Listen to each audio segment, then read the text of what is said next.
Hi, my name is Mark, and today I'd like to tell you more about Elden Ring, the board game Stormveil Castle, the box that you can see here. I got this game for review from Steamforged Games. Thanks a lot for sending it. Stormveil Castle is one of the 3 base games that will be released in March by Steamforged Games. In the past, the game was crowdfunded on GameFound or Kickstarter. I'm not really sure right now. It will be sent to backers quite soon, and it also will be available on Steamforged Games website. You will find the links to their webshop in the comments of this video. This is, of course, a cooperative fantasy adventure campaign game. It's based on a well-known video game from Software, the company that created Dark Souls, a game I really love and that I played a lot.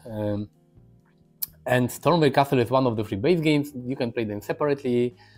Each can be played as a standalone base game with a separate campaign. But if you have more of the base games, 3 of them, you can combine them together to create a big epic campaign where you will track your progress from one game box to another. I did an unboxing video. You can find it on my channel as well, where I showed you all the components, the huge miniatures and everything in detail. Today I want to focus on the gameplay, so in a second I will tell you how the game plays, and then I will tell you what I think about Elden Ring, the board game. Here you can see Elden Ring, the board game. Not everything is necessary at the same time during the game. I just place different components and different elements so I can explain to you how the game plays. Elden Ring is a campaign-based game, and you will play through different scenarios in order. You can also play each scenario as a standalone one, but basically you play a campaign, and there are different types of scenarios in this game. You have narrative scenarios where you will read some story fragments and make different decisions. You have exploration scenarios that look like the middle part of my table, where you will use your miniature to move around different tiles, and you will explore and complete various quests.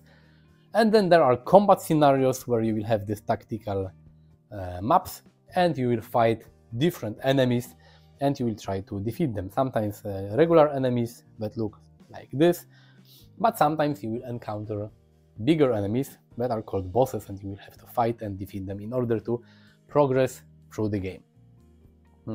Before you choose a scenario and before you start the game, you have to pick your character.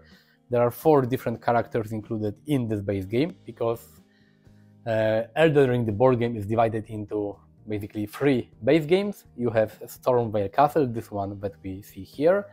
There is the Realm of the Grafted King, the biggest base game, you can say the main one, and there is Weeping Peninsula, a 3rd one. Weeping Peninsula and Stormveil Castle are smaller base games that you can use either as a standalone game and play through campaign, or you can connect together with the Realm of the Grafted King and then have a big, epic, huge game with multiple scenarios and multiple bosses and multiple campaigns. But each base game can be played separately. In this base game here, you have 1 campaign. You have 4 different heroes that you can choose from, 4 different classes. Each character gets this player board. It's very thin, just paper thin, but it basically stays on the table and you don't have to do a lot of things. It basically organizes your play area because you have space for your trait, profile card, class feature, for your combat deck and combat deck discard, attribute deck discard, a place for your armor, 2 weapons and a talisman, and some tokens and a buff card. And that's basically it. When you set the game, it looks like this left area here, where we have a trade card. Trade cards can modify your attributes. In this game you have basically 3 attributes. You have your health points, you have your focus points. Health points is basically your life, focus points are used to play some combat cards, and there is the number of cards, combat cards, that you can have in your hand during combat encounters. So that's it. And those trade cards can modify your stats. Here you have your profile. I play as a confessor. Here are 2 weapons that I can use, my starting armor and my starting attributes, health, focus and number of combat cards in my hand. I have my class profile card. This is level 2 because this is not the beginning of the game. I have already, my character is leveled up. This card gives me 1 focus and gives me some special abilities that I can use during the game. Then you have your armor. It also has some special use. You have to read it and learn how to use your armor. Each character has got different weapons, different armor, different attributes, and different play style. So this is cool in this game, but each character plays differently. You have your starting weapons. Those here are already upgraded. And in this game, each weapon card gives you a list of combat cards that you can use. You will always have 2 weapon cards in this game, and combat cards from one card and from the second card make your pool of cards that you can use in combat. Also, each combat card tells you how many combat cards you can use. So here we have 5 to 7 cards, and here we have 8 cards. So in total you can have from 13 to 15 combat cards in total, chosen from the cards written on those weapons. When you upgrade your weapon, you will get even more combat cards to choose from. So this is cool, this is like your character development. The better weapons you have, the more combat cards you can choose from, and you can build your combat deck. Combat deck looks like this. You have different combat cards that you will use in combat. I will talk about fighting enemies a little later, but just to know that those combat cards come from your weapon. You also have some personal quests. Each character class has got different quests. You can complete those quests, and then you can gain some reward cards from the vault. This is a special section of cards in the game box.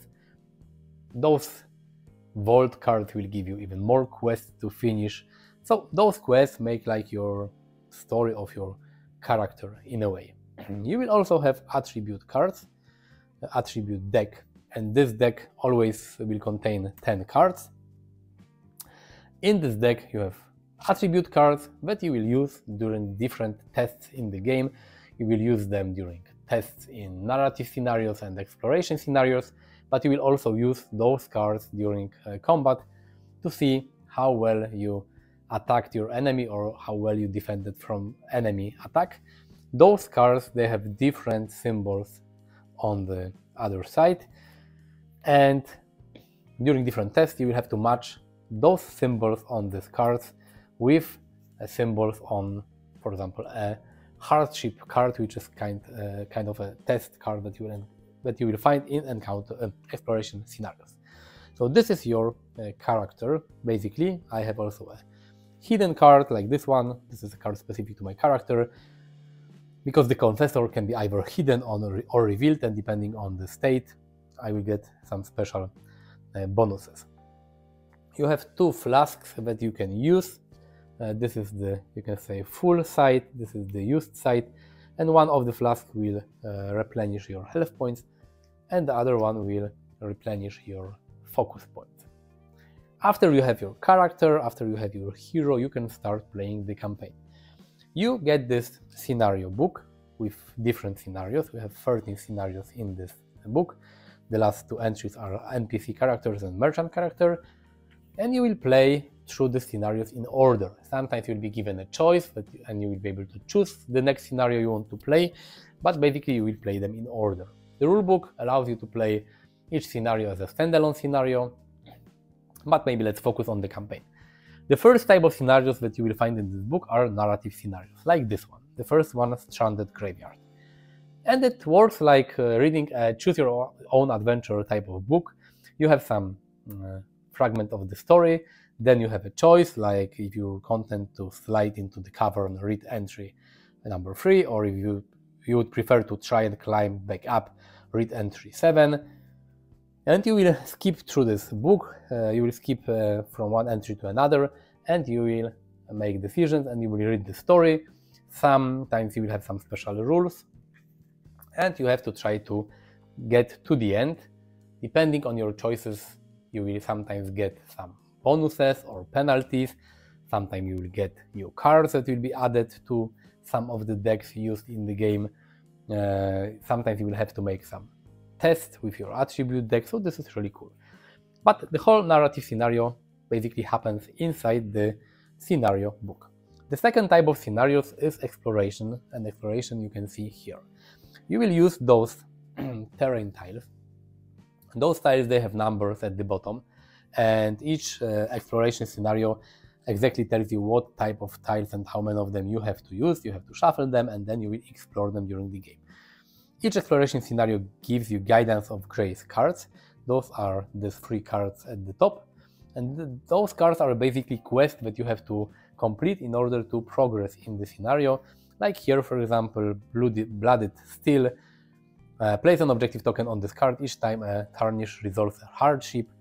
If there are 3 tokens on this card, this quest is completed. So in this scenario here, the second one called First Steps, you have to complete 3 different quests in order to make a progress. And in this game, progress means combat. The scenario book tells you what you have to do to finish, what happens when you complete the scenario. And in exploration scenarios, you will use your miniature that looks like this to perform different actions. Each turn of the game in the exploration scenario allows you to perform 3 actions, and you have different actions, like you can explore. If you are standing on the border of the tiles area and there are still some unexplored tiles in the stack, you can use your exploration action, explore action to reveal a new tile and to place it on the table and add it to the area. And you will have to populate this tile with the tokens depicted on the tile itself. The next thing you can do, you can move. You can move from one tile to another, to adjacent tile, and then you will perform different actions on the new tile. If a new tile, the one you moved to, contains this hardship token, you have to stop and you have to complete a hardship card. Those cards are like different surprises that you will encounter.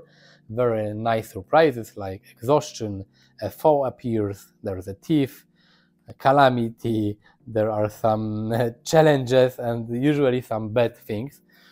And if you try to complete a card like this, you have to take the top card from the hardship, and you have the card is divided into 2 parts. The top part is the day part, and the bottom part is the night part of the card. Because the game has day and night, you have time of the day, you have this token. This scenario starts during the day, but sometimes you will have to flip it to the night side. There are also 2 weather decks, a deck dedicated to the day and a deck dedicated to night. At the end of your turn, you will take a card from the corresponding deck depending on the time of the day. But also the time of the day, if this day or night, tells you which half of this hardship card you have to try to accomplish. Each part of this card has got a difficulty level that you need to complete, like this means 5, and tells you what symbols you need to gather on your attribute cards in order to make a progress. So here it tells that each symbol like this one gives you 1 point, and you have to get 5 points in total. When you take a hardship card, you will take 2 cards from the top of your attribute deck, and you will try to match the icons depicted on the card. So in this case, I have this icon, this icon, this and this. They mean there are different types of attributes. I don't remember the names exactly. I know that this one is fate, this is probably intelligence or something, and this one is kind of universal attribute. You have all of them depicted here. Each symbol can work as this one because this is like the weakest symbol of them all. So here I need basically 5 symbols, because each symbol gives me 1 point and I need 5. I have 1, 2, 3, 4. I have only 4 symbols, not 5, so I will fail the pit trap. In this case, this tarnished means my character suffers 5 damage. Very nice start of the game. But as you look at your cards, you have different type of attribute cards. If, for example, my 2 cards that I have taken from this deck are this, then I get 1, 2, 3, 4, 5, 6, 7 points. Each icon gives me 1 point. I have 7, I need 5, so I will make progress.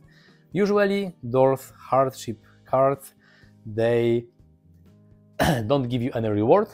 Usually they will give you penalty if you fail. So completing those hardship cards will basically, the reward is not getting a penalty. So this is how it works in this game. And you have a lot of different cards. Sometimes the game will add cards to the hardship deck, depends on different, I don't know, choices and some outcomes of other quests in the game. So you can explore adding new tiles, you can move to a new tile, you can interact with the icon on the card. Those icons, for example, mean that you will get resources. You have 4 different resources decks, like Beast and Corpse, and we have Ruins. You have to find the matching icon of the token. This token here means that you will take the top card from the Flora deck, and you will get a card. You can get Violet, Mushroom, Golden Sunflower, different resources. Then you will be able to use those resources to craft items. If you have found a recipe in the game, you can spend 1 action to craft an item. So you can explore, you can move, you can interact, you can craft if you have the recipe, you can trade if other character is on the same tile as you can trade with this character, or you can use your flask to replenish your focus or your health points. If you perform 3 actions, you can do 3 actions, the same actions, or you can do 3 different actions. It's basically up to you. You will take the top card from the weather deck and you will do what it says. Sometimes nothing happens, like time passes and nothing happens. Sometimes you will have to draw a card from the event deck, and there is this whole event deck with different events that you will have to resolve if you take the card from this deck. After you finish the quests that were required from you to complete the scenario, you will continue. In the scenario book, we had to complete those 3 quests, the Guidance of Grace quests, and the scenario says that then you will have to open the encounter book and fight some enemies. And this is the basically 3rd type of, you can say, scenario in this game, because sometimes combat is part of the exploration scenario, and sometimes combat can be a scenario on its own. Sometimes you will have to fight regular enemies, sometimes you will have to fight waves of enemies in order to win. It depends on the scenario. So the game tells you to open an encounter book. This is the encounter book.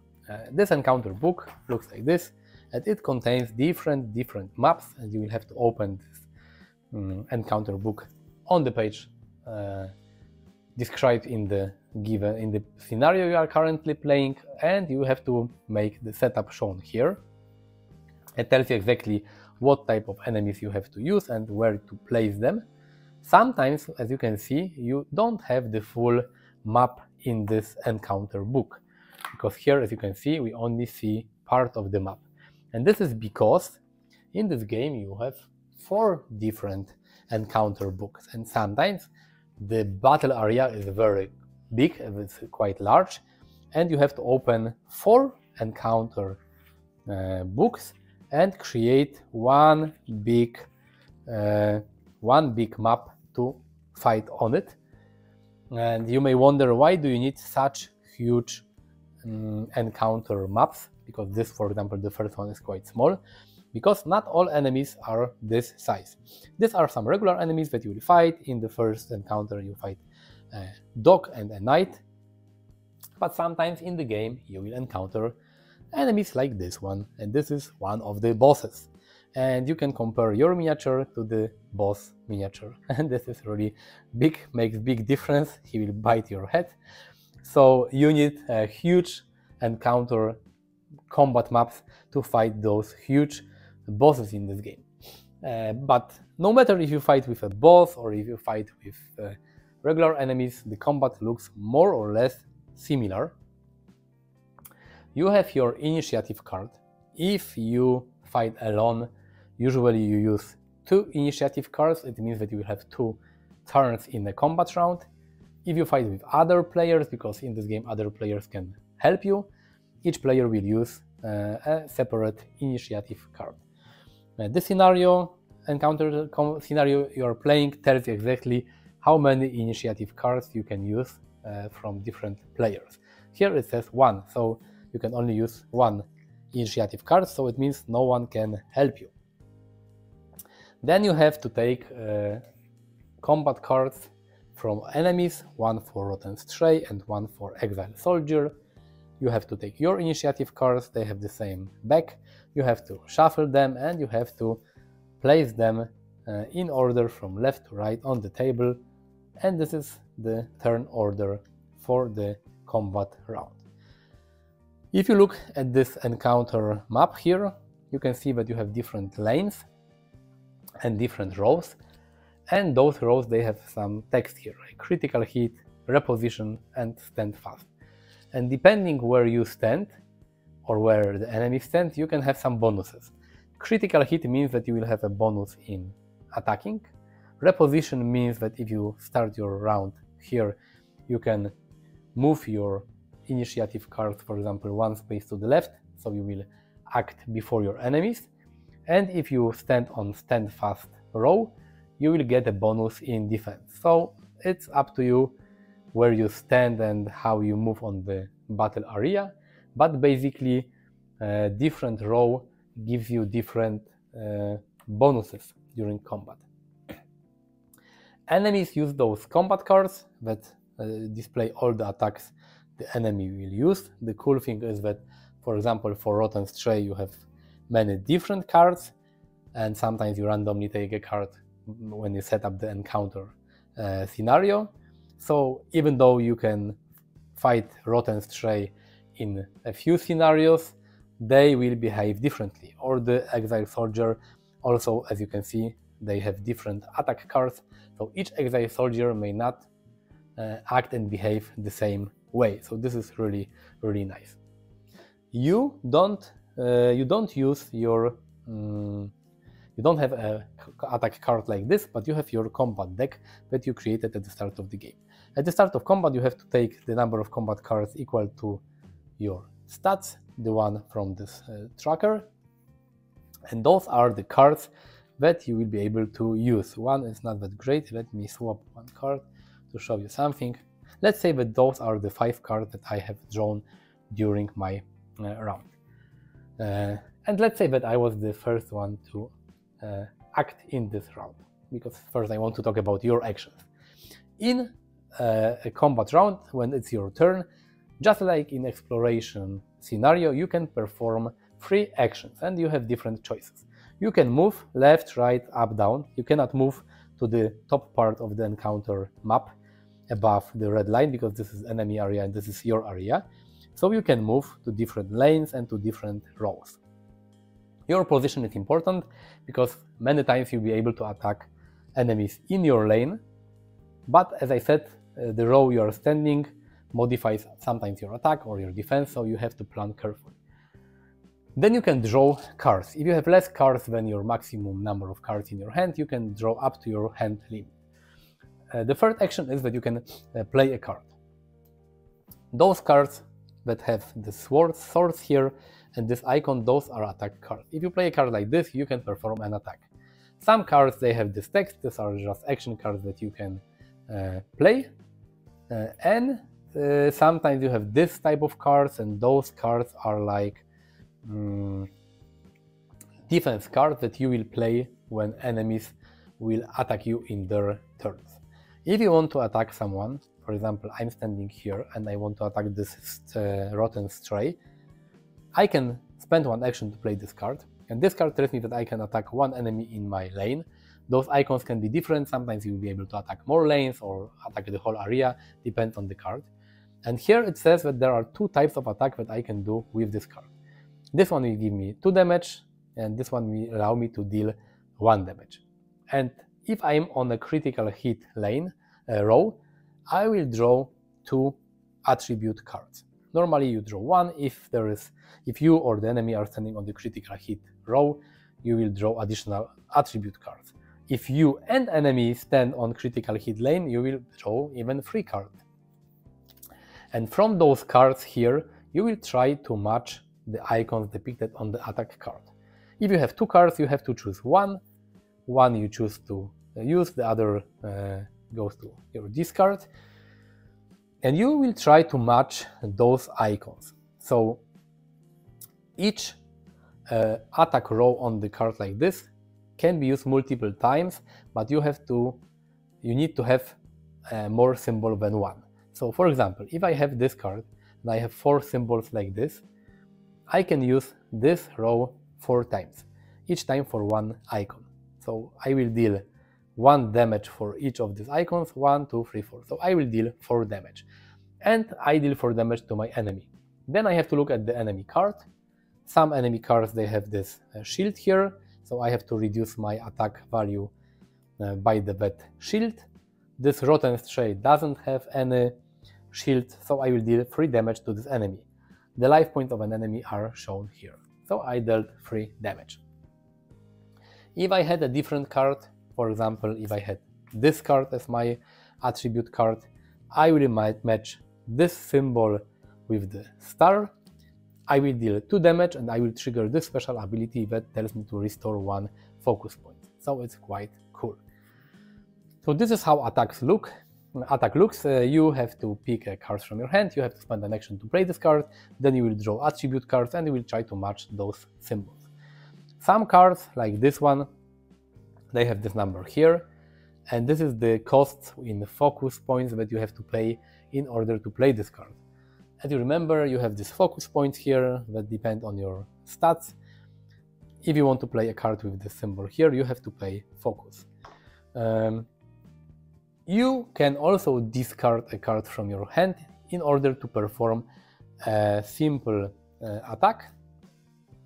It means that you discard any cards from your hand, you will take attribute card, and you will count the symbols that you have on this card, and this is the damage you will deal.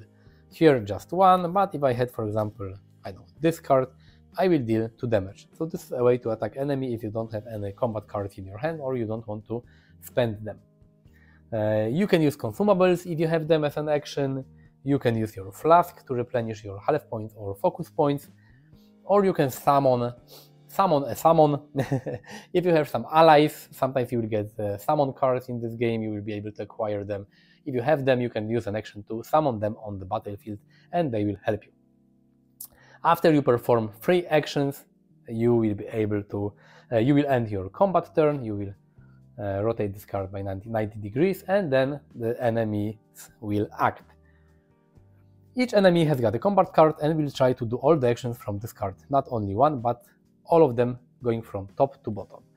If there is this slash here, it means they will try to perform this action. If they can't, they will try to perform this. This means they will attack, this means they will move to left to right to be in the same lane as you. Some enemies like this Rotten Stray, they have even 3 different attacks. So they will do this one, then this one, and then this one. If enemy attacks you, you have to calculate the damage that they want to deal in each attack. And then for each attack, you will be able to discard cards from your hand, because most cards that you have in your hand, they have this shield symbol in the top right. And this means that if I, for example, let's say that this Rotten Stray attacked me for 2, then I will be able to discard, for example, those 2 cards, and I remove this attack to 0, because 2 minus 2 means 0. If I have defense cards, then I can use those to play, and it works just like attack. I take this card. If I'm in the last row, stand fast, then I will be able to take 2 attribute cards. If I'm in another row, I will only take 1. I take, for example, this card. I have 2 symbols, so I can use them twice to perform this action, and this means each one gives me 1 defense, and each triggers this special ability that says if this tarnish is hidden, increase this defense to 3. Hidden means that this is the special card I told you about, a special card of my hero. My hero can be either hidden or revealed. So if I'm hidden and I have this card, I will defend 6 damage, because I have two symbols, I can trigger this twice.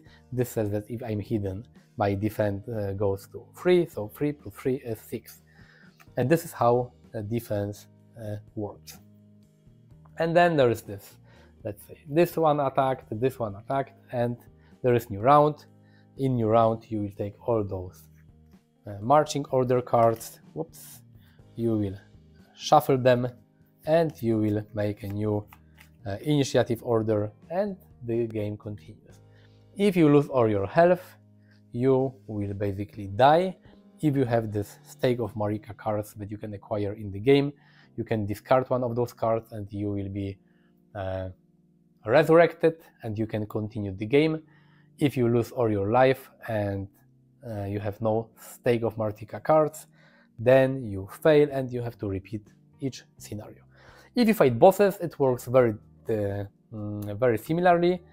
The combat area is bigger, and the main difference is that the bosses, they have this marching order, the attack cards, they have the whole deck of cards that they will use, and each round they will use different attack cards. The game tells you how much life each boss has depending on the player count, how many cards the boss will play. But basically each combat round, boss will play different cards, so the actions the boss is doing will be different each round of the combat. So this is quite interesting, because normally when you play an enemy, you know that Rotten Stray in this particular encounter will always use those 3 attacks. But when you fight a boss, they are unpredictable, they have a lot of health points, so it's not easy to defeat them. And this is basically how you play Elden Ring, the board game. As I said, different scenarios, narrative, encounter, combat. You have boss fights, you have simple encounters, you have sometimes you'll have gauntlet encounters where you fight different ways of enemies, and your ultimate goal is to complete the campaign, and in this case to fight Godric, the Grafted boss, and to defeat him. So this is the goal of Stormveil Castle. That's it. Let me tell you what is my opinion on this game. So I have written all the pros and cons of the game. I will tell you what I like and what I don't like. The first thing that I like is that this game has got very intuitive rules and the rulebook is well written. This is the first point on my list, but quite important. I played too many games in my life with bad rulebooks and with complex and unintuitive rules, and this game plays really well, really nice. The rulebook is quite long, but it explains everything quite good, and after reading the rulebooks you have no doubt how to play the game. So this is the first thing that I like. The other thing that is cool is that the scenarios in this game, they are quite varied. You have narrative scenarios, you have exploration scenarios, you have boss battles, you have the gauntlets, different encounters. So it's not that you play combat after combat after combat, like for example in Dark Souls, the board game.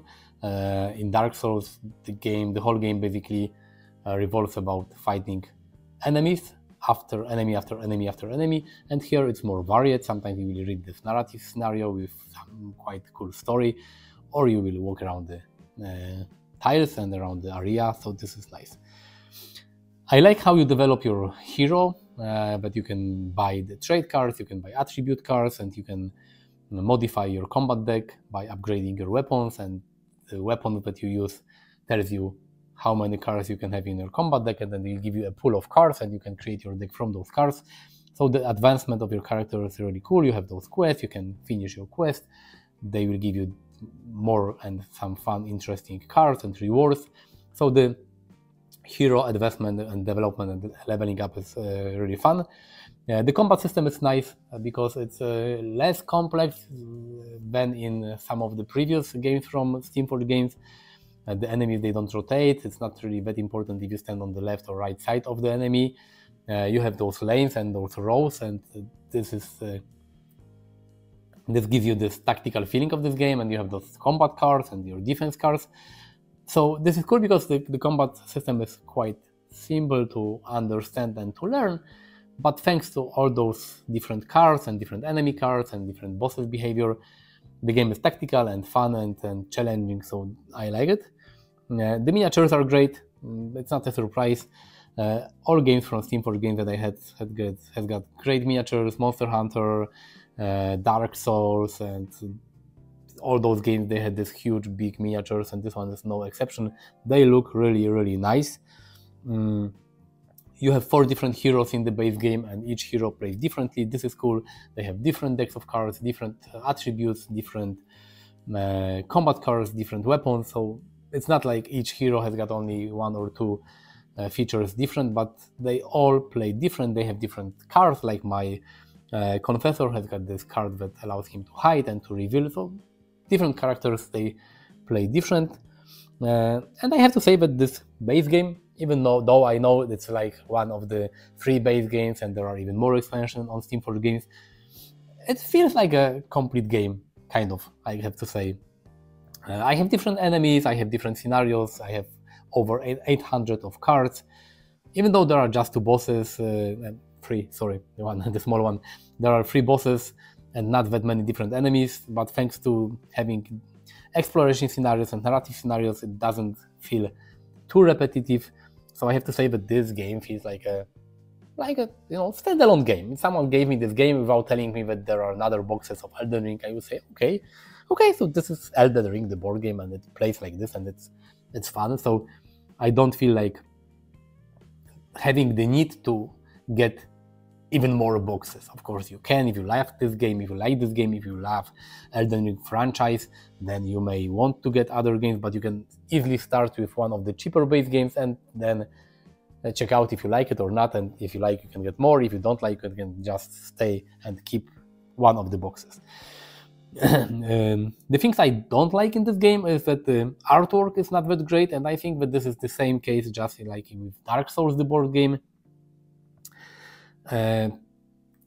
Dark Souls and this game, they look very similar. They are like, they have this washed colors. There is not much artwork on the cards itself, and I have to say that I played nicer looking fantasy games. This one is not the best looking board game I played. The miniatures are really cool, but when you look at the components, the cards, the books, the rulebook, everything is just like in the same gray, green, grayish color scheme. Of course, maybe it fits well the Elden Ring world, and that this is like a dark fantasy, very grim, very gloomy, but I would love to see more artwork in this game. From all the different types of scenarios, I have to say that the exploration one is least interesting. It's not that fun. Okay, you reveal some tiles and you get some resources that will allow you maybe to craft something, but I would love to have bigger connection of the exploration scenarios with the story. Maybe sometimes, revealing different tiles will give you some additional story excerpts. Maybe they could have made another storybook that is connected with only exploration and different tiles, and that is not connected specifically with the campaign, but maybe you will have some encounters, maybe you will meet some different people, I don't know. I would love to have the encounter part more interesting, because right now it's like reveal a tile, go to this tile, get some resource, reveal a new tile, make hardship test, another hardship test, and that's it. So exploration is not that interesting. The price point of this game is quite high, I have to say. I understand that the Elden Ring board game, video game franchise is not cheap, and that part of the price of the game is because it's Elden Ring, but the game is quite expensive. If you'd like to get all the boxes and all the expansions, you would have to pay a lot. Of course, getting the game during Kickstarter or GameFound, I'm not remember where the game was, during crowdfunding was cheaper, and getting all in was much cheaper than getting it in the Steamforged Games shop. But this is quite an expensive game, so you have to know it. And if you have FOMO, if you want to go get all the expansions, that you will have to pay quite a lot to complete everything. And the last thing is maybe not that annoying, but the game sometimes can be random, especially when you draw your attribute cards. I had many tests like hardship test or combat test where I wanted, when I was looking for for particular symbols on my attribute cards and I couldn't find one. Maybe it's my fault. I could have created this attribute deck a little different, but you know, sometimes the game can be random. If you're unlucky, the initiative order can be not in your favor, like you will be the last character to act in a combat round and you will die before you will be able to react. But also it's part of this you know, Elden Ring, Dark Souls theme. The game is difficult, challenging, punishing, so for me it's not that big problem. Overall, I have to say that first, I'm not huge. I have not played Elden Ring, the video game. I played a lot of other games from software. I played Bloodborne, Dark Souls, I played Demon Souls. I have finished some of those games. I didn't play Elden Ring because I didn't have time when the game was released to play it properly. This is a complex game and the video game is complex, long. You have to master it, you have to play it many times to be able to finish it. I didn't have time. So I'm looking at this game from a perspective of a board game. I will not compare it to the video game. I cannot say if this game is like a true representation of this video game. Probably not. I can imagine that Elden Ring, the board game, is huge. The video game is huge. You have a lot of different areas, different weapons, different enemies, bosses, and everything. And probably, if Steamforged Games would like to create a complete, you know, Elden Ring experience in the board game, you would need like 20 boxes like this.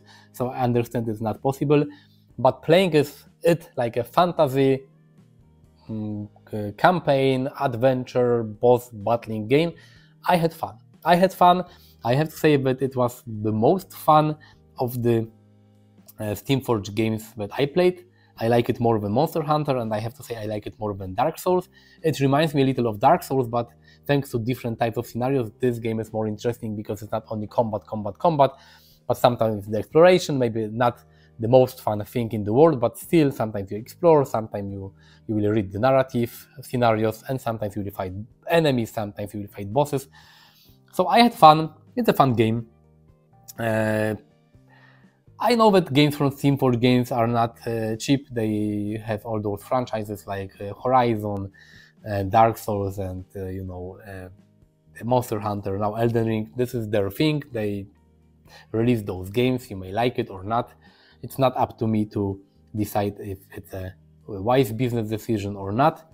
But I think that if you play the video game and if you recognize some of the bosses and characters and locations, you will have even more fun than me, because I know that when I played Dark Souls, the board game, and I played the video game, encountering different enemies and bosses from the video game was a lot of fun.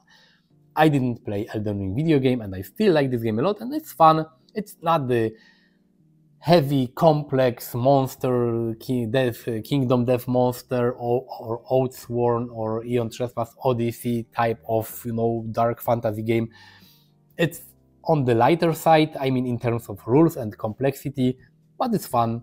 You will be able to finish it in, I don't know, 15, maybe 20 hours, so it's not one of those campaign games that will play forever. You can replay it because you have different choices in the narrative scenarios. Sometimes you have different scenarios that you can choose from. Playing with other character will make a lot of difference. You will have different weapons, different combat cards. So it's a fun game. If you treat it like a fantasy campaign game, I had fun with this game. I plan to finish the campaign, so it was quite fun. So this is my opinion on this game. You may have different one. Let me know in the comments if you have backed this game, if you played Elden Ring, if you played Elden Ring the board game, if you backed it on crowdfunding, or maybe if you plan to get it on Steamforged Games website, or maybe you don't like From Software board games and video games. Let me know in the comments. Click the like button, subscribe to my channel, visit me on Instagram, on Facebook. You will find all the links in the description of this video. Thank you for watching. See you next time. Bye.